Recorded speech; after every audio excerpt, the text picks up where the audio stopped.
Ayan na mga kameta, ayan na talaga. Ayan na naman tayo sa ating politika sa Pilipinas. Itong napaka-high level politics natin, napakagaling natin mga statesmen. Talaga to the highest level, to the nth level mga kameta. Pag-usapan natin yan. Now, obviously, katulad ng mga vlogs natin, katulad ng mga columns natin, katulad ng mga sinusulat natin, binabanggit natin parati, wag lang tayo humusga, no? Wag lang tayo uh, magpa-judgmental statements diyan without proper analysis. Yun ang gagawin natin today mga kameta. Hindi lang natin pag-usapan yung issue sa decorum, issue sa kalidad ng ating Senado, issues dun sa mga supposedly problema sa pagpili sa ating mga legislatura. Pag-usapan lahat natin 'yan. But para sa akin, pero ito mas mahalaga na pag-usapan din natin yung ugat ng problema mga kameta. Saan galing talaga itong seeming crisis pagdating sa ating highest chamber, pagdating sa kalidad ng ating mga senador, kalidad ng ating mga legislatura, and overall yung crisis of quality of leadership na talaga meron tayo sa Pilipinas. No matter which direction you're looking at, talaga may crisis tayo pagdating sa kalidad ng leadership. Yung ating mga kababayan ay napaka hardworking people. The Philippines has been growing economically not because of its president but because of its people, no? At because sa ating mga OFWs o sa ating mga sa ating mga kababayan, dahil sa sakripisyo ng ating mga taong bayan, no? Kaya nga tayo medyo umaakyat but nowhere near to where it should be dahil nga dito sa kalidad ng ating leadership. So pag-usapan natin 'yan, and this is not about a specific person or two. So we're gonna look at the big picture, no? At saka medyo mag-rewind tayo para maintindihan natin bakit ganito yung kalagayan ng Pilipinas, yung kalagayan ng ating demokrasya, no? At of course, katulad ng sinabi ng ating mahal na Pangulo, bawal ang fake news. Dapat talagang walang fake news. Galit na galit ang ating Pangulo sa fake news. Kaya dapat very accurate tayo, very academic tayo, very scholarly tayo, evidence-based tayo mga kameta pag pinag-usapan natin mga ganitong issue. Now, before I begin, let me say, by the way, happy birthday dun sa isa sa mga followers natin. Of course, si Ma'am Jocelyn, isa sa mga loyal, all the way follower natin through and through. Happy birthday, Ma'am Jocelyn. I hope you're having a great time. Thank you so much sa inyong suporta. Thank you so much sa inyong constant words of encouragement. Ayan, nakita ko na may comments na pala kagad. Yan talaga mga perfect attendance. Yan, dapat may mga loyalty awards na tayo. Kanina may pinost tayo na yung mga galit pa nga sa'yo, pero pag may fan badge na, tuwan-tuwa na. Now, of course, again, my best wishes and also my deep gratitude sa lahat ng mga supporters natin at yung mga may birthday, may mga events na sineselebrate. Our best wishes to you. At doon sa mga naman who are going through some difficult times, our prayers and love for you. Okay, balikan natin itong issue na to. So, let's first go even mentiel, no? Which is like, galing lang tayo sa gym. So sabi ko, bilisan ko to bago tayo pumunta sa next work. So, asensya na kung medyo tayo. Wala tayo sa decorum. Diba? Gayahin natin yung walang decorum. Medyo, tayo. Wala naman daw nakalagay na, pag vlogger ka, bawal muscle shirt. Let's go. Yan. Okay. Alright. Medyo kulang tayo ng bigote dyan. Para may pangtapat tayo dyan. So, obviously, kanina, yan na naman, nagte-trending na naman yung mga napakagaling natin senador dyan. Ito talaga yung mukha talaga ni Senator BATO. Ayan na naman tayo. Okay, ang konteksto, of course, mga kameta, ito para walang fake news, ayan na. Pagkita natin itong news. So, nag-react. Na-hurt itong mga senador natin dun sa mga kritisismo na medyo kulang sa decorum yung ginagawa nila. So pag-usapan natin mga kameta, ano yung konteksto na yan?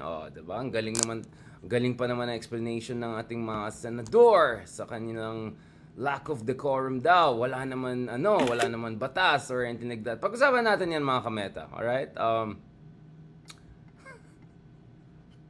Medyo don't worry, we're gonna get serious. We're gonna dig deeper and deeper, but we just have to get through this, mga kameta.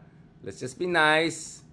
Pag-usapan natin na mabuti. Of course, ito talaga mga top senators natin yan, mga kameta. Kaya, let's show due respect. Booyakasha! Yan. So Senators Bato de la Rosa and Robin Padilla had different takes on former Senate President Franklin Drilon's kritisismo dun sa, quote, lack of decorum on the part of certain senators. Alam ko may shade din, may pa-shade din yung isa pang ex-senator na, mamaya na natin pag-usapan yan, baka mana naman tayo dyan. Ano yun? Yung sa eskwela, dun sa discipline. Okay. GMRC! Yan! Mga ka-GMRC, kamusta kayo dyan? Drilon earlier advised Senate President Mig Zubiri to draw the line and remind yung mga iba dyan of upholding and restoring the prestige of the Senate. Prestige of the Senate. O, paki-google dyan pag di nyo yung word ng prestige. Ayan, mga ano dyan. Ayan, as to respond to Drilon's reminder, sabi ni De La Rosa na his occasional loud laughter may have contributed to the noise in the session hall. Nakakalimutan ko minsan na senador pala ako. Akala ko pulis pa rin ako. Naka-carried away ako sa emotion ko. I'm sorry for that kung nasisira ang imahe ng Senado dahil dyan sa mga ginagawa ko. Yan. Sorry, medyo version ko yung ginagawa. Hindi naman siguro ka na magsalita si Bato. I'm sorry for that. I'm ready to make amends. I am ready to adjust. Well, in fairness to Senator Bato, palakpakan. At least may recognition now whether he's gonna do something about it. Well, nakita naman natin yung kanyang idol na si Tatay Digong. Maraming sinabi. He's gonna metamorphose daw pag president na siya. But I don't know. Benefit of the doubt, let's see how things are gonna work. Naalala niyo mga kameto, yung pinakita natin yung video ni Senator Bato, yung nagmamakaawa na daw siya dun sa mga na umamin na sila gonna like, come on guys. Ano ba yan? Come on, we can do better than that. Okay. Huwag na natin soap opera. Pero yung isa, palaban. Sabi naman ni Padilla, who topped the race last year ahead of idol Rafi Tulfo. Etong sabi niya, wala naman masama doon, lalo na kapag tigwas-tigwas na ang bigote, mas mahirap naman. Ako ay nalalapit sa taong bayan sa pagiging ako. Kapag binago ko yung sarili ko, baka malayo sila sa akin. Ako ay hinalal para mapalapit sa tao, di maging mukhang kagalang-galang. Ayan, talagang galing ng mga explanation. My man, represent explanation. Alright. Sabi naman ng former Senate President Tito Soto, there's still time for improvement. Ayan. Wala na, pinagsasabihan na ng mga matatanda. They should welcome such observations, lalo na mga Antigo ay dapat pakinggan. Yan, sila Antigo. Wala akong sinabi, Antigo daw. They should take it in stride and try to follow traditions. Senate Majority Leader Joel Villanueva earlier says senators will discuss concerns on the decorum of some colleagues. Yan na, mga kameta. Ayan na, pinagsabihan na itong mga to. At least yung isa, medyo may recognition, may apology. Pero yung isa talagang, bakit? Bakit? Bakit? Ayan. May mga ganyan style. Tatay Legacy in the house. Of course, alam natin tong dalawa na to. Ay, ano ni Tatay Digong? Tatay Legacy. Yan. But, to be fair naman, to say this is just a Digong legacy ay dahil si Pangulong Digong ay kung ano mga kalokohan ang ginawa niya throughout the 6 years, kaya he really brought down the prestige of the office. I don't know about yung malapit sa puyo. But dude, I mean, have some respect for the office, right? This is not just about you, okay? Temporary occupant lang kayo dyan, alright? Hindi naman kayo hari or anything like that. But anyway, in fairness naman, it would be unfair to blame it all on President Duterte. Now, let's go to the proper analysis, mga kameta. Let's do a proper analysis. Ano ang ugat ng problema ng Pilipinas? Bakit ganito ang kalidad ng ating mga state institutions? Yung mga highest chamber pa lang natin ngayon, nire-reminder pa nga yung iba na sana naman, medyo naman, di ba? So, let's talk about it. Let's have a proper analysis. Now, first of all, balikan natin ang medyo more contemporary history para lang to put things into context. Remember, hindi si Robin Padilla ang unang-unang ex-celebrity na nag-top ng Senate race. In fact, not long ago, this is just over a decade ago in 2010, Senate election, si Bong Revilla, dating artista, still artista by the way, ay nag-top ng race for Senate. Now, obviously, you can raise a lot of questions about how much of, look at it. So, tinalo niya, he got more than 19 million votes, which was a record high for quite some time. He got 51% of the votes, which I think is one of the highest ever on record. Of course, he beat Jingo Estrada. He came even ahead of Miriam Defensor and Franklin Diron and Juan Ponce Enrile. Dito rin nakita natin na si Bongbong Marcos, ang kasalukuyan na presidente natin, nakapasok. Tito Soto way below. So the Eat Bulaga factor was not as strong here. Lito Lapid ay medyo mukhang pasang-awa. Nakapasok si Gongona. Dito hindi nakapasok si Riza Ontiveros. So she was just 13th. Just outside. No? Super close, no? Sayang. So sayang for Riza, no, she was not able. So this was a race where we saw a celebrity, artista like Bong Revilla beating all of these ex-senators, ex-veteranos, and very progressive, very promising senators like Riza Ontiveros, who would show her skills and passions and commitment and statesmanship once she gets the chance to join the highest chamber, right? Now, obviously, to make things more interesting, Bong Revilla, fast forward, alam niyo naman the whole thing that happened, nakabalik siya, and he still made it, not at number 1, but more or less he still made it back to the Senate, right? Not long ago. I mean, this is just the last year. So, that's it. So, just to put things in the context, what we're seeing right now is not a Tatay Digong era. This has been going on for quite some time, mga kameta. And mamaya, pag-usapan natin, ang ugat na itong problema na ito. No? Bakit ganito ang situation natin? Now, again, I have nothing against mga artista becoming senators or whatever. I'm just trying to explain to you guys that if you have a concern about dun sa mga ganitong klaseng tao na nagiging senador, don't just blame it on Bato or Robin or Tatay Digong. This has been going on for quite some time. Again, you also had this another situation, right? Whereby, again, another artista, you know, and we're not sure about how much they really bring to the table in terms of high-level legislation, interrogation, and fiscalizer. Nevertheless, they made it that far, right? So, in short, there's nothing unique about the situation we're facing with you know, the Batos of this world, etc. Because, you know, they're not the first celebrity, semi-celebrity, let's just call it unorthodox, no? Ito yung itsura ng mga bagong Senado sa BGC, ang social naman ng Senado, mamaya pagtignan natin. No, this problem has been going on for, I mean, not problem, this trend, let's not be judgmental, this trend line has been going on for quite some time. Now, if you have a problem with it, then it's a problem. But anyways, this phenomenon, let's just call it celebrity politics phenomenon, in the most neutral sense of the word, has been going on for quite some time. Pero anong ugat ng problema na ito? Now, just to put things into perspective, kasi alam natin marami sa ating mga kababayan na frustrated sa situation, they tend to go for, you know, they go below the belt. And what they do is they blame the voters. Ay, kasalanan ng mga voters yan. Kasi mga voters natin ay XYZ, kaya naboboto ito yung mga ABC, di ba? Now,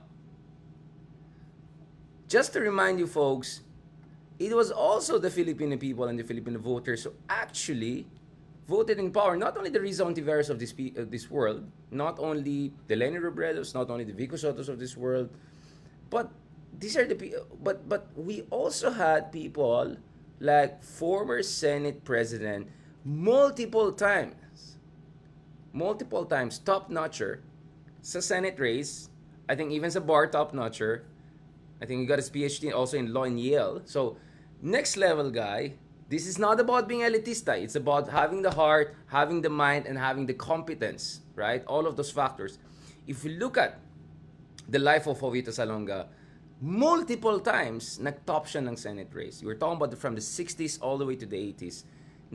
He was able to top the race on multiple occasions, which tells you, not long ago, right, ang ating mga voters ay may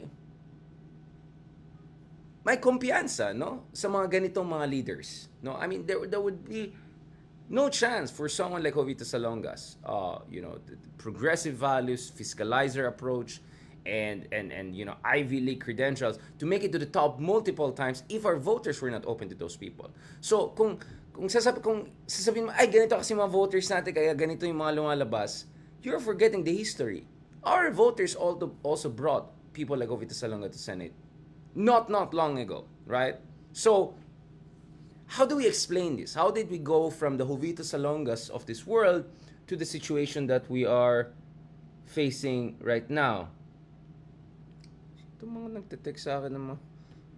Okay. All right. So, there is actually an explanation for that. An explanation dyan, mga kameta, is institutional, constitutional, right? So may structural roots ang problema na yan. Now, the Philippines actually had, mga kameta, so just to show you.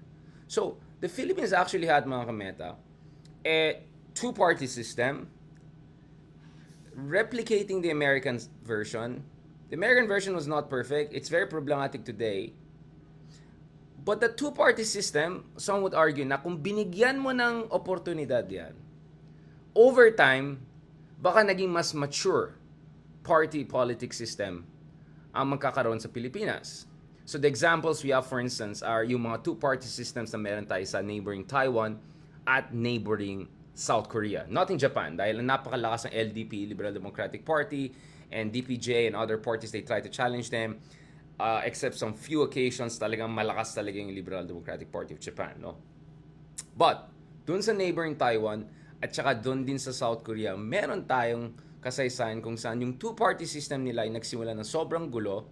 Magulo pa rin hanggang ngayon. Punta kayo sa YouTube, tingnan niyo yung mga suntukan dyan sa South Korean parliaments, suntukan dyan sa Taiwan parliament. May problema sila, but ang layo ng narating nila pagdating sa party politics. Yung voters more or less may idea ng differentiation between Kuomintang Party, for instance, KMT, or the DPP Party of Tsai Ing-wen, for instance, who will go to the polls in few months from now, so January 2024. So, ang argument ng ibang tao is actually kung binigyan mo ng oportunidad itong two-party system na yan, no matter how imperfect, itong nationalista versus liberal, whatever, right? Despite all the problems, all the balimbingan, kung binigyan ng oportunidad yan at in-improve yan over time at gumawa tayo ng mga tamang mga batas para ma-encourage ang party building at masuporta yung mga party system sa Pilipinas, then we would have been in a very different situation. So, don't blame the Batos or Robin Padillas of this world for getting the high votes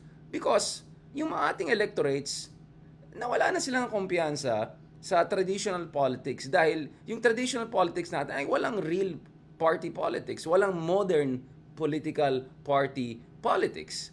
So, once it went down just to personality politics, obviously, may advantage yung mga celebrities, no? At dito is where we can see the decline of the Jovito Salongas of this world types, right? Wala nang sumunod ka Jovito Salonga, that caliber, etc. At nag-rise itong mga celebrity politicians na meron tayo who are pushing the boundaries. Now, obviously, magigets nyo saan paano nawala itong two-party system. Obviously, dyan papasok yung martial law, di ba? So, dun sa martial law, na-abolish yung two-party system effectively, pinakulong lahat ng mga opposition, pinasara yung mga independent media, so on and so forth, Nino Aquino, so on and so forth. So, effectively, you had the one-party system, the ruling party of Marcos, no? In tandem with their technocrats and Virata, etc. Right? The whole gang. Now, nung bumaksak ang Marcos system, Marcos regime, may vacuum na. Because for a very long time, more than a decade, wala talagang totoong political party politics na. Dahil nga, na-abolish na talaga yung two-party system. Naging essentially one-man rule. Forget about one party. One-man rule ang nangyari. And then towards then, ang gulo na, may mga iba't ibang faction ng gulo. So, may vacuum. So, yung learning curve sana ng two-party system na meron tayong mga kameta nung dating panahon ay nawala na. Diba? Na-truncate. Na-truncate ito.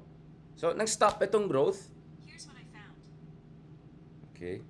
Sorry. Na-Siri tayo dito. So, nag-truncate yan, na-mutilating system na yan.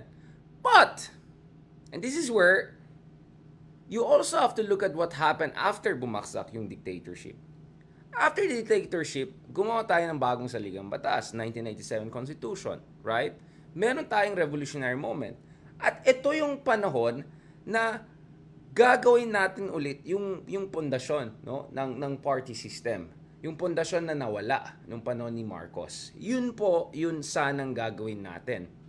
But for a confluence of factors, combination ng mga iba't ibang mga variables, hindi nangyari yan. No? At dun sa mga ibang meta podcast natin, sa mga Nexus podcast natin, pinag-usapan natin mga kameta, yung mga potential na dahilan na bakit hindi nagkaroon ng revolutionary constitution and politics sa Pilipinas. Yung isang dahilan, of course, to be fair to Corazon Aquino, hindi niya kontrolado yung military. Ilang beses muntik siya pinatay ng military. Ilang beses yung RAM forces, yung mga sila hunasan, really challenged the existence of the post-Marcos democratic regime. The other reason was because napakalakas yung hold ng mga trapos immediately doon sa Congress na in charge doon sa mga implementasyon ng mga iba't ibang batas, right? Or operationalization ng iba't ibang batas. Kasi pwede ka naman magkaroon ng general statements against dynasties, against blah, blah, blah. Pero kailangan mo ng implementing rules and regulation yan. So doon talaga naipit agad.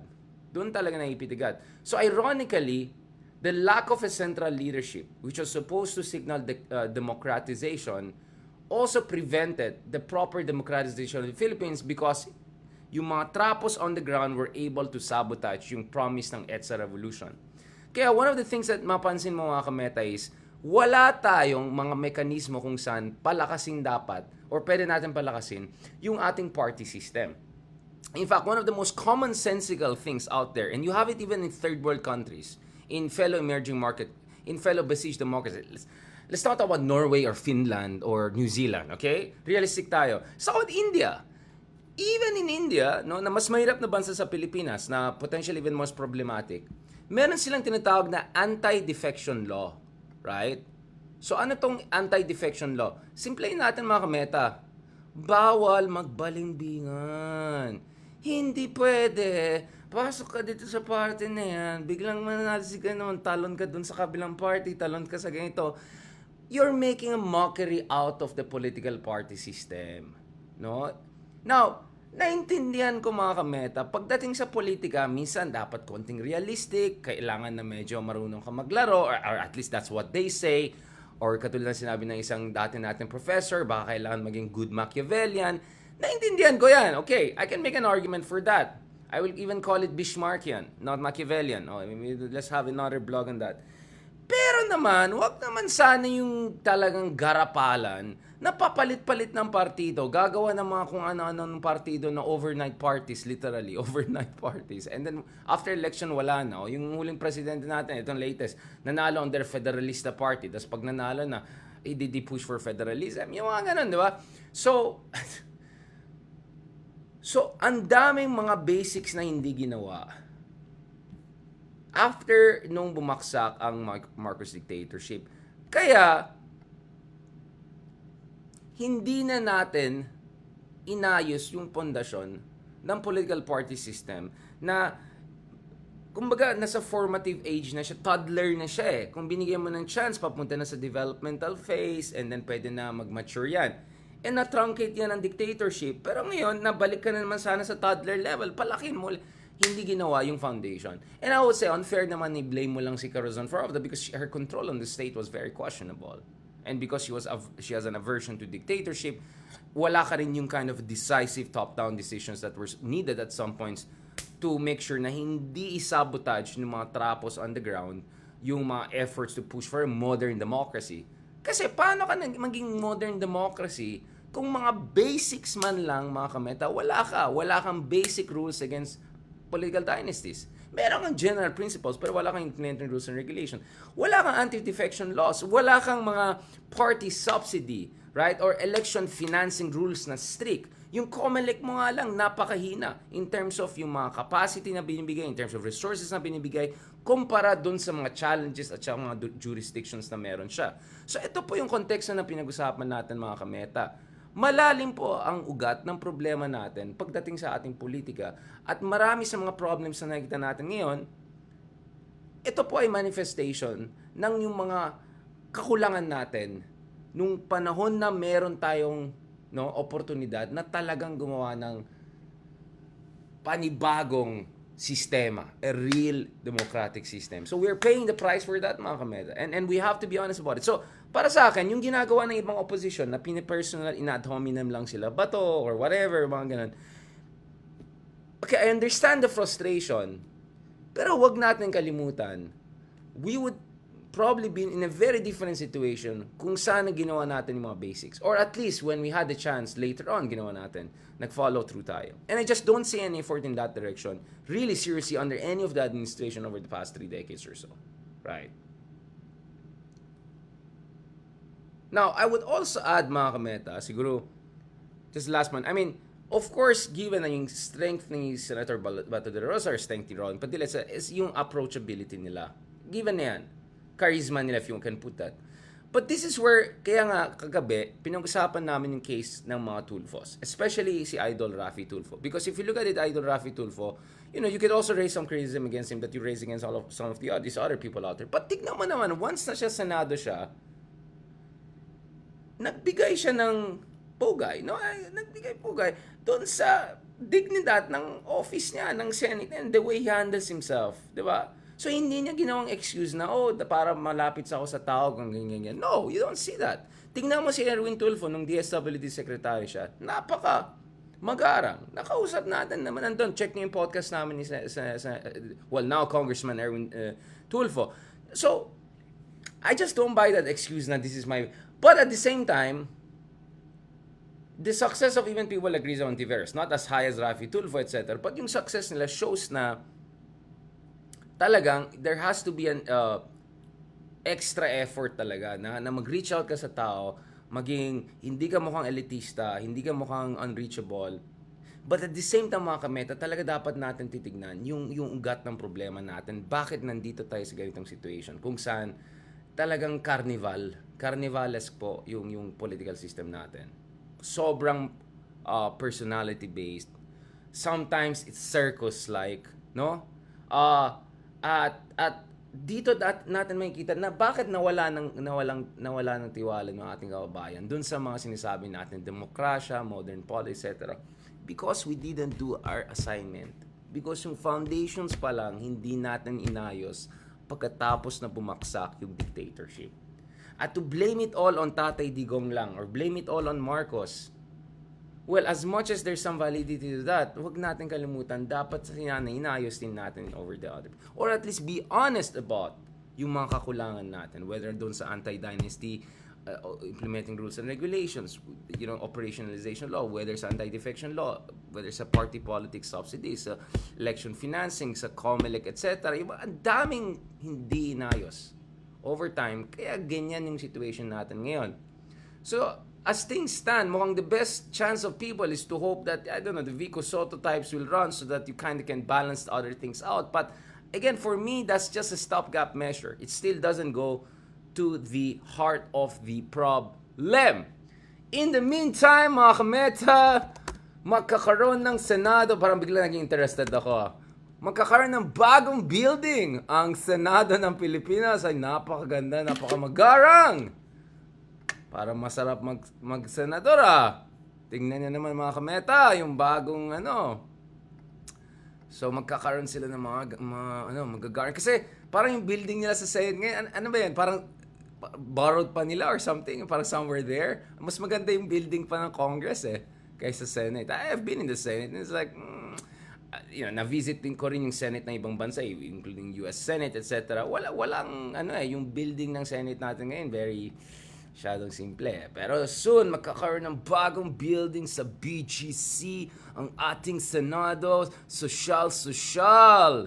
Diba? Sosyal. So hopefully, pag medyo lipat BGC social level, sana maging social din yung mga social pero relatable. Social with the heart. Yun po ang kailangan natin. Alright, on that note, maraming salamat again. Thank you so much sa lahat ng mga nakikinig sa atin, lahat ng mga hindi napipikon sa atin. Pasensya na kung may mga sinabi tayo na hindi niyo nagustuhan, pero yun po talagang katotohanan, yun po talagang pinag-aralan namin. Wala akong problema. I can give you all the related literature. I can give you all the studies that you can read on your own to appreciate saan galing mga sinasabi natin. So mga kameta, hindi tayo nandito para lang magsabi ng kung ano-ano lang para makikisakay dun sa mga nagtitrend dyan online. We're here to break things down, go back to the root of the problem, do structural analysis, do lingerie analysis. No, not lingerie, lingerie, like long-term analysis, right? Yun po yung ginagawa natin. So thank you very much sa lahat ng mga supporters natin dito. Again, happy birthday kay Ma'am Jocelyn Lumber. Thank you very much kay Andre Ilianas. Thank you very much kay Amigos Salvatore. Buenos dias. Thank you very much kay Trending Worldwide. Yan, lahat ng mga nagmamahal sa atin. Maraming salamat. Thank you very much. I hope we can continue this kind of conversation and hope walang pikunan doon sa mga may fan badge na. Alam na this. Alright, thank you very much. Okay, I appreciate it. I hope guys, ma-appreciate nyo rin yung mga ibang discussion natin.